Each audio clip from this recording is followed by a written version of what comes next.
Hello अस्सलाम वालेकुम, क्या हाल चाल है? ठीक हो? मैं तुम अपना प्यारा दोस्त भरा मोहम्मद नवाज शरीफ, क्या हाल चाल है? ठीक ठाक हो? अज जुम्मे का दिहाड़ा है जी। असां जुम्मा शुम्मा पढ़िया। असां तुसें कि अपने ग्रैन व्यू भी दस्सां ते ग्रैन व्यू दस्सण तो बाद असां तुसें कि ये भी दस्सां कि जनाब ए जेह्ड़े बोर्डां ने दरख्त जिन्हें बड़ आखने उर्दू विच, इन्होंने कह के एज है, कह के उम्र है।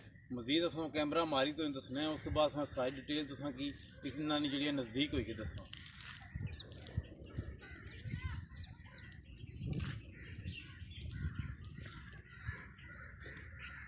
ए दरख्त है जी, बोर्डां लगियां जी, ठीक है ना जी।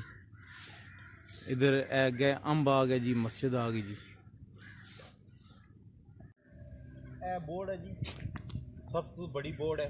इत्थे पहले त्रै बोर्डां सन जी, दो जड़ियां अपनी उम्र नहीं मुआद खत्म होने, उम्र जी उन्हें खत्म होएगी, जिस तरह होएगी बुढ़ियां होएगी जो भी आखने वो ढेई पियां। ये हूँ त्री बोर्ड है जी, इसकी कम से कम उम्र 150-200 साल पुरानी है, ठीक है। फिर ये बोर्ड ना जड़ा है ना जी, रस जड़ा निकलना चिट्टे करना बिचू जा निकलना, जिसके सामने जबान दुध भी आखी छोड़नी है, वो जड़ा ना जी हुकूमत विच इस्तेमाल होना। ए नाल तलाव है जी, ए देखो ये बारिशां ना होने की वजह नाल ये जड़ा ना पानी बारिशां ना होने की वजह जिस वजह नाल सुकी गया, ठीक है। मजीद जिसलै बारिशां होनियां ये तलाव भरी गसना। असां इसमें जो नंगी गसने पे हैं जी। निक्की बोर्ड ना ज़्यादा दसने। ये बोर्ड जी निकी है, ये कम से कम 60 तो 70 साल हुई गए इस बोर्ड की। ऐसा कैमरा मार रहे हैं जी, बोर्ड ना पूरा व्यू दसने तुसा की।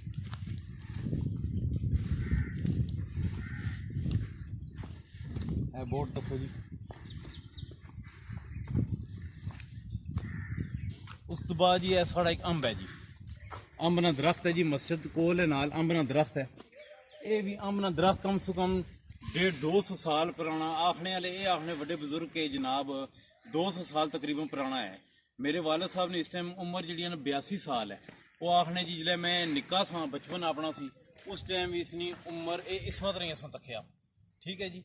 अंब ना दरख्त है जी, इसमें पूरा राउंड है ना जी, पूरा कम से कम 250-300 फुट पर है। ये साढ़े कहने का मकसद ये है कि ये जो अंब ना दरख्त है ना, साढ़े हिसाब नाल ये पूरे पाकिस्तान इस इतना वड्डा अंब ना दरख्त नहीं है। अगर कुछ है कि पता है इतना पूरे पाकिस्तान को अंब ना दरख्त है, वो असा की कमिट्स असा की करके दस है कि जनाब इतना बड़ा दरख्त है, केड़ी जगह है, वो इलाका भी असा नाल दस है। असा तालाब क्रॉस करने पे जी, तालाब क्रॉस किया अगर, ठीक है जी। बहुत बड़ा साड़ा ग्राउंड है जी, क्रिकेट ना ग्राउंड है जिथे हर साल टूर्नामेंट भी होने जी, ते फुटबॉल भी लोग खेलने। बहुत बड़ा ग्राउंड है। इस ग्राउंड के नाल इतने जनाजा गाह भी है, इतने जनाब जनाजा भी पढ़िया दसना। इस ग्राउंड नाल है एरिया जो तलाल आ, इसने क्यों साइडा पर 3 साइड बोर्डा भी हैं जी, बोर्डा भी हैं, अंब ना दरख्त भी है, मस्जिद भी है। यह कैमरा फिरना पाया तुसा कि कितना जबरदस्त व्यू नजर रखना पाया जी।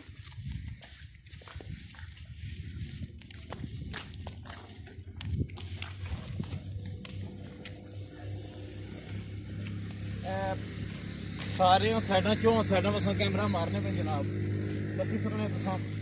इस जरा जी दीवार से नजर आ रही हैं, ये मस्जिद ना एक आता है जी, ये मस्जिद वाली जगह है, ये मस्जिद जगह है, उसे ना लगे पूरी मस्जिद है।